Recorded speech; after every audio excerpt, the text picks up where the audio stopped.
Hello, my viewer. This is Health Now Show, your health friend, with me, Jane Kariuki. I am delighted to welcome you to this session and this show where we talk about our health, where we are concerned about anything that touches on our health in our lives. Whatever work that we do, wherever we are, whether we are at home, whether we are at work, whatever we do and touches on our health. And that is what this show is all about. We want to share information, we want to share knowledge so that it can help your life and you live healthier, quality lives in whatever you do. And this morning and this day, we are coming and talking about a very sensitive topic. That is gender-based violence. We talk about gender-based violence a lot of times. But behind the scenes, what is happening? What is there? Who are being affected by it? Some people may not even be aware they are going through violence. They are going through gender-based violence at our workplaces, at our family level, at our social gatherings. Anywhere that we are at, we may experience. And that is why we are here today, to be able to share with you some of the signs, some of the ways that you can also deal with such kind of situations if you are faced by them. To take us through today is a friend of mine, a professional. She's going to introduce herself further. But one thing I know about her is that she has been working in this area.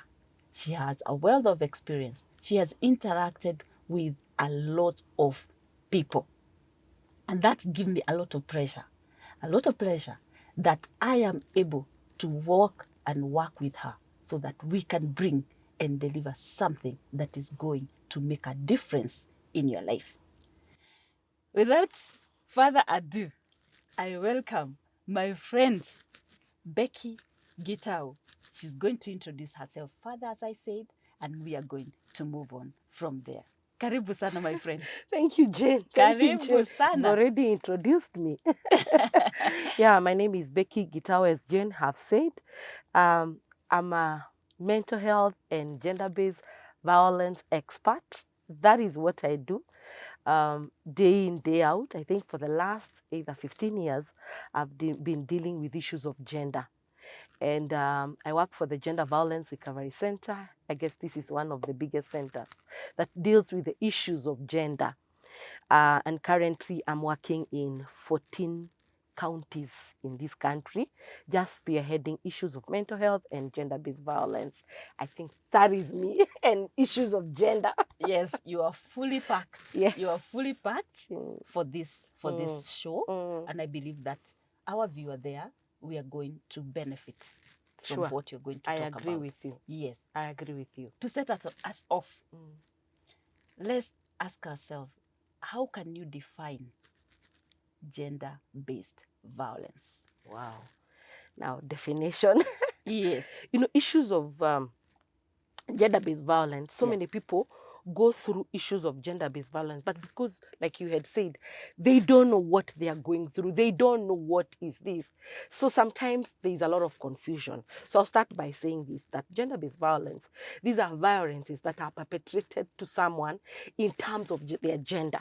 Just because, and I want to break it down, just because you are a woman, you can be treated this way. Just because you are a man, you can be treated this way in a negative way. And looking at issues of gender, we are looking at issues that have emanated all the way from cultural, from cultural actions that were there as we were growing up. And for example, women were supposed to be treated like this. Men are supposed to be treated like this. A woman cannot do this. A man. So there was a lot of limitation because of our culture. And I think that is where issues of gender has come from. But again, I'm not saying that culture is bad. Culture is very beautiful and it makes who we are today.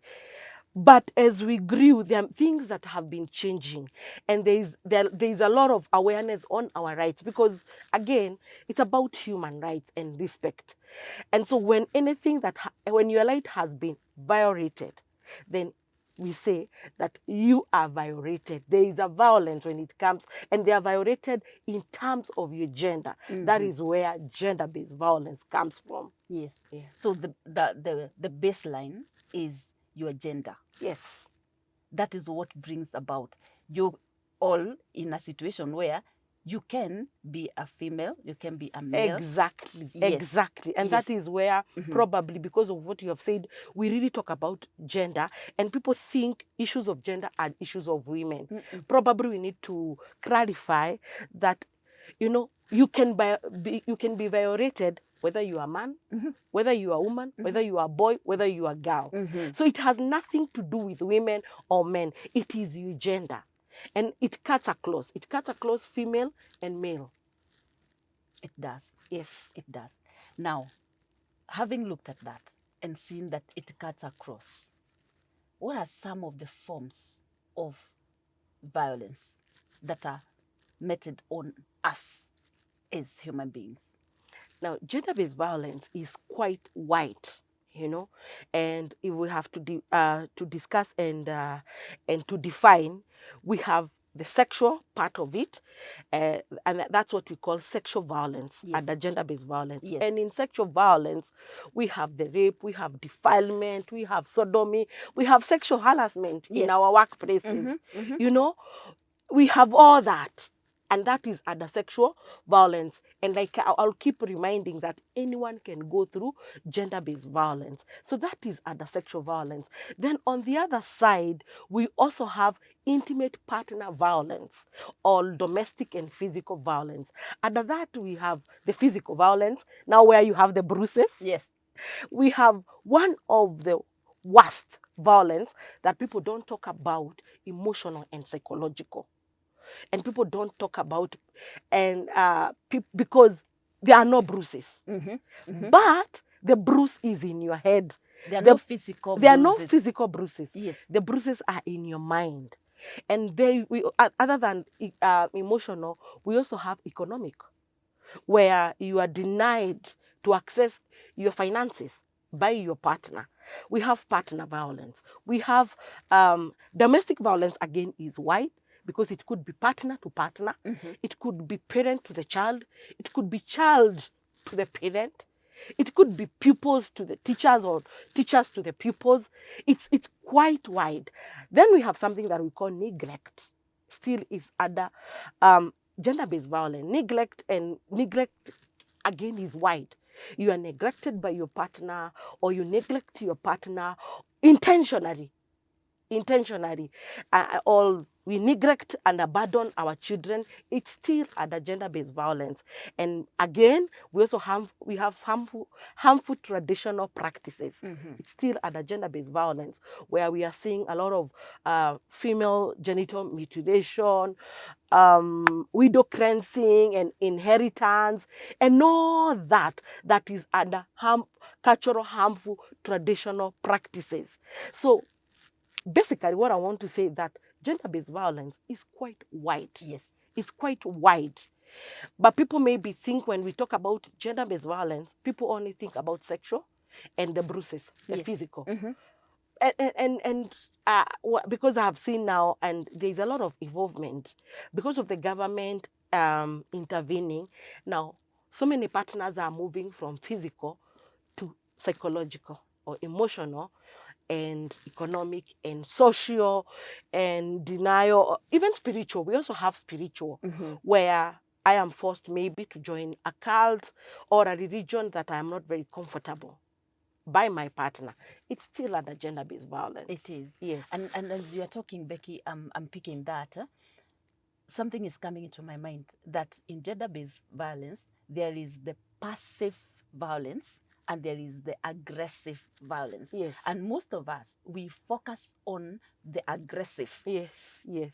and forget about the passive that is equally impactful to our lives. Yes, and actually, that one, aggressive. Everyone talks about aggressive, and because I don't want to look bad, I may not go through the aggressive, but the passive, that kneel by mouth when we are not talking to each other, when I'm denying you resources, when I am torturing your mind, is the most dangerous, and it affects our mental well-being. And what happens? It affects your daily routine. It affects your parenting, your relationship with yourself and with your others. And I want to shock you, because this is what I've been doing. Most of the partners I have interacted, because in most cases they will not come like they are going through gender-based violence, but they will come because of mental health. They'll come because they are sick, physical illness. Yes. And when I work in a hospital, and when they are sent to the lab, there is no diagnosis. Hakuna kitu. Yeah, those are the diseases that we call psychosomatic illnesses. Yes. Yes. And those illnesses, when you sit down with the partner, you realize, or when you sit down with the client, you realize they are going through difficult moment. They are going through gender-based violence, but they are not understanding it's gender-based violence. They are going through a lot of psychological torture from their partners. So until you sit down and you start dissecting and talking, that is when they realize, oh, I don't sleep. Yes, we don't fight physically, but emotionally, we are not talking to each other. We are abusing each other. Now, from the partner, then it goes to the children. And we are having very aggressive children because they can see their parents are fighting with words. They can see their parents are always angry. There's a lot of toxic in their home. And now we have transferred that to the children. Now you can see the ripple effect of the gender-based violence. Where we are in a country, we are talking about three effects. We're talking about the gender-based violence that is meted on you. Then you transfer it to your children. Your children look for negative coping mechanism. Or both of you look for negative coping mechanism.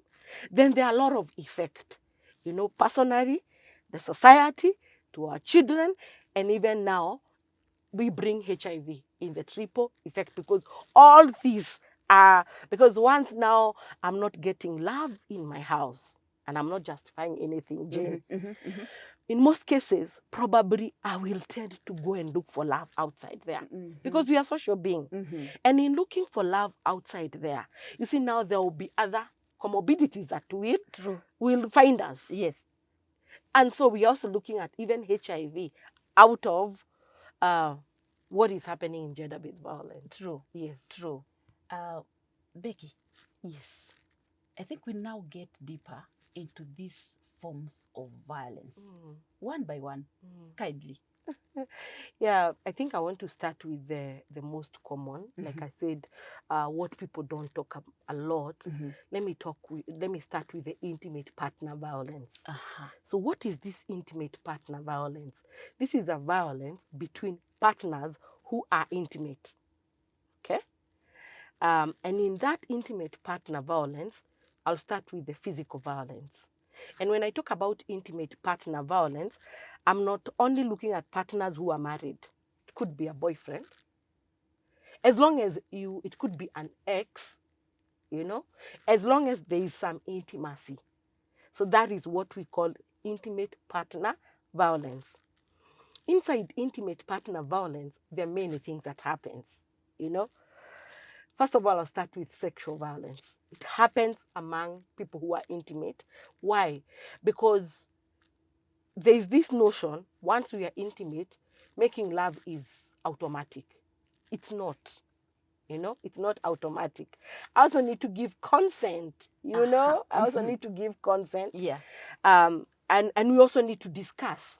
So when there's no consent and there's no planning and there's no, I don't know how to call it, there is no well thought through, then it becomes violence. Because even the end goal of why we were making love is not met. And it makes both partners become hurt and angry because you feel like one partner is taking advantage because we are not discussing. It's just like force. So that is one. And I know this is a debate that people have really debated because I know, and like I had said earlier, gender-based violence, we can look at it down from our culture. You see, where you are married, and automatically, as a woman, when you are married, automatically you become a property. You see? Because if you look at different cultures, they have a way of their negotiation, and those dowries. If you come, like, for example, in our where I come from, there is money, there are those goats, and if they are brought there, it's like I've been bought. And again, during the wedding, remember, now I'm coming to a Christian setup.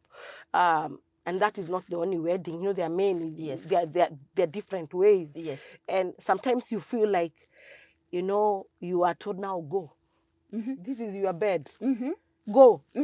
And if you look at the discussion during the wedding, it's all centers a man. A woman should do this. Make sure your husband is happy. Dress well for your husband. Do this for your husband. As in, then the woman is not involved. Like when you go there, like you become a slave of that man. There is no one who is telling the man that you also need to do this to make sure also your wife is happy. Happy. So there's a lot of work that goes in. And now, still on our topic, gender-based violence, because of that work, we have seen so many partners, for example, even when a man, for example, and it's an example because all of us can cheat in marriage. True. All of us. Yeah. And so I'm using an example. A man cheats in marriage. I'm going to justify. Infidelity. Yes, infidelity. And it becomes like automatic.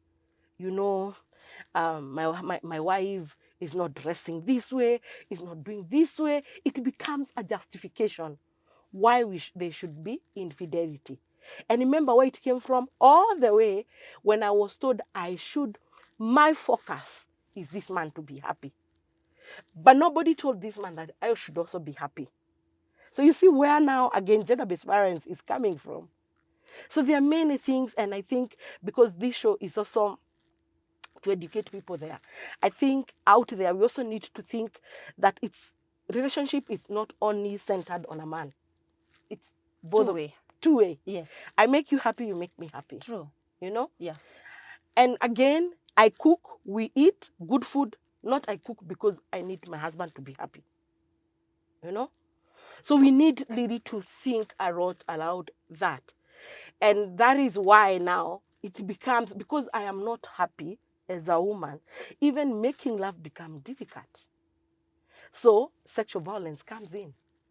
Because remember, all these things comes from our mind. And when the mind is not settled, and when I'm not comfortable with who I am, because maybe I am always reminded you are not good, then even making love becomes very difficult. So that is one. Then from the sexual, and I'm talking about intimate partner violence. Yes. So that is sexual. And at least people now have seen where it comes from, because there have been a lot of debate. And most of it it's more passive, like we talked about. Because the person may not even talk about it. How do you tell people that my husband or my wife is using force? How? It's very passive. Very passive. It's very passive. Yes. I mean, it's very hard to go and tell someone there that the reason I'm not happy is because of 1, 2, 3. And it's really affecting a lot of people. Millions and millions of people. So from the sexual violence now, there is the physical violence, where, remember what I talked about, issues of gender, they're meted on you because of your gender, We are coming from, again, a society where we believed, and someone was arguing that even it's biblical that women and children are categorized together and they should be disciplined. And you can imagine, like, we justify also when you're physically abused. You even don't want to go, because if you go, and I'm going to use an example of my mother, because she's my mother. I would go home and tell my mother, see, my husband is physically abusing me. My mother would be like, but we went through that and we kept quiet. Because you are a woman, because that is what they were taught. Probably not maybe the generation of my mother, the other generation. They were taught sometimes it's good to discipline a woman. Sometimes kumchapa kidogo is not bad. So can you see where we are coming from? So that's why I said a lot of gender issues originate from our society and our culture. Our community. And our community. Yeah. And sometimes it becomes justified. Sasa natoka kwake sababu just because she was beaten. How many women are beaten and they keep quiet? And so you can be told like that. Yes, and that is the sentiment. That's why issues of gender-based violence become very difficult. Because also, who do you tell? And because of our mindset and socialization of our society, we will start judging Jane. Jane, that is something simple. Just being beaten. Only 2 slaps. If I were you. Yeah. And I've been there. Yeah. And your husband is providing everything. Mm-hmm. What else do you want? What else do you want? Can you see the way it's very complicated? Then, and that again, we find, I work in an institution that we support women who and men who have gone through issues of gender-based violence. And you find women coming to the hospital, they don't want to say, I was beaten. They'll give you all excuses. Oh, I fell. Oh, I was in a motorbike. Oh, yeah. But you can tell that red eye is not until you sit down and deep digger. So that is physical in an intimate partner violence. Then we have one that you are calling it subtle and passive, emotional. Oh my God. Let me tell you, Jane, the amount of emotional abuse that is out there is worrying. You know, I don't want to talk to you. I will only, and there's a lot of manipulation. You know, I will only do this if you do this. And this is both sides, remember. Even me as a wife, I will only do this to my husband if he does that. There is a lot that is happening in emotional abuse. And what happens, there is also a justification there where, you know, the reason why I am bagging that door is because your mouth, you're always angry, you're toxic, you are. So what happens in this situation, Jane, I take it, the person who is being abused, and it could be the man or it could be the woman, they start taking that and start believing that for sure I am the one on the wrong, and that is why my husband, that is why my wife is doing this. And actually, when you sit down with women, I sit with them and you'll hear them justifying. All men, my wife is very good, but wakati amekasirika, she can tell me everything. Anaweza hata nirushia maji. You see, we are justifying the reason why. And I keep on asking, and maybe we'll also ask our viewers, surely someone who abuses you, and you know, they have it already planned in their mind. How good are they? Premeditated. They had premeditated. How good are they? But because of that, and what happens now to the person who is being abused, slowly by slowly, they start wearing out. Slowly by slowly. And this being a health show, again, our fighting mechanism of diseases are eaten slowly. And that's why we are asking ourselves, what is happening? There are a lot of illnesses, especially the lifestyle diseases.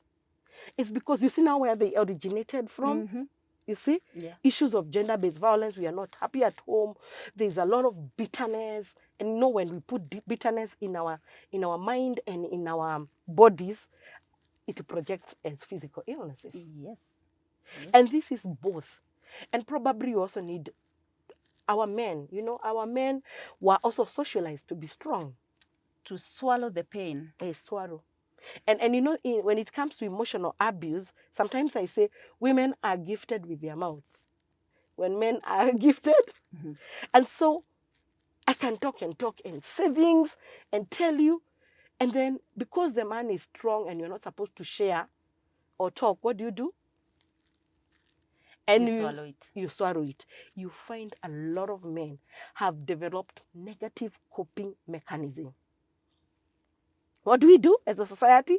We judge them with that negative coping mechanism. But nobody is sitting down and thinking, what could be happening at home? Now, from there, it is our children Mm-hmm. who are affected. Then we are having a dysfunctional society. Mm-hmm. And some of these, even sexual orientation that we talk about, and because I have worked with so many children, is because they are growing, not all. Some of the children that I've talked to and some of the research that has been done, it's because they have grown hating their fathers or their mothers. The environment. The environment at home. Yes. Yes. And so I tend now thinking, I will never have a relationship with a man. That's an example. And so remember, Jane, you're a psychologist. You know how mind is strong. And if I tell my mind that, automatically there's that, I'll start now changing and start feeling for sure men are bad. Mm-hmm. And that's how young children, they will, or young teenagers will justify to you that, but for me, my feelings are for girls if I'm a girl. But, and now because of westernization, we are giving them all these lights, you know. But if you sit down with them, you realize that a lot is happening at home, or they're going through other forms of violence. So that is, again, emotional abuse in an intimate partner violence. Still in intimate partner violence, we have the economic violence. Economic violence is where, Jane, me and my husband, we are working, but only one person controls our finance, you know. And that, I don't mean that we shouldn't work together. Actually, that's the best. It's healthy. But I have no access to that finance. And you have no say. I have no say. Actually, if I'm working and my husband is working, or my husband working, I'm working, I will all take, or I will be giving what I want. So he has no say, or you have no say over the finance. And there's also some type of violence that of abuse that I talk to women, especially the stay-home mom. Do you know they do a lot? A lot of work. Do you know they do a lot of work to make sure that the husband goes to work when they're clean, taking care of children. There is a lot. Taking them to school. Exactly. There is Coming a lot. Homework with But, them. but what happens at the end of the day? You'll always be reminded there's nothing you're doing. So I give you money for food. So you don't need any other money. And anyway, you are at home doing nothing. And you realize also stay-home mom, they start becoming angry and bitter. But if you look at their work, you equate them with who is working, it's even way above. It's way above. So that is economic violence, or I also look at it within the economic violence where we have this farm, we are doing tea or we are doing coffee. And when you know tea and coffee is paid lump sum, maybe at the end of the month, and the bonuses. We've been working together in this farm, together, religiously.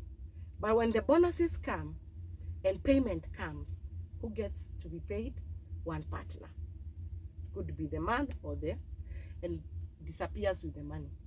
Come back when the money, it's still a form of abuse, of economic abuse. So there is a lot that happens, and you realize not only even coffee, we also have milk. Like my mother takes her milk to the dairy. You know, when she gets the money, she doesn't want to support maybe my dad with that money. You know, it's still economic violence. We've retired home, you know. Instead of coming home, we plan what we need to do with the retirement money. What do? I misuse my money, then I come back home Empty-handed. empty. Form of economic abuse.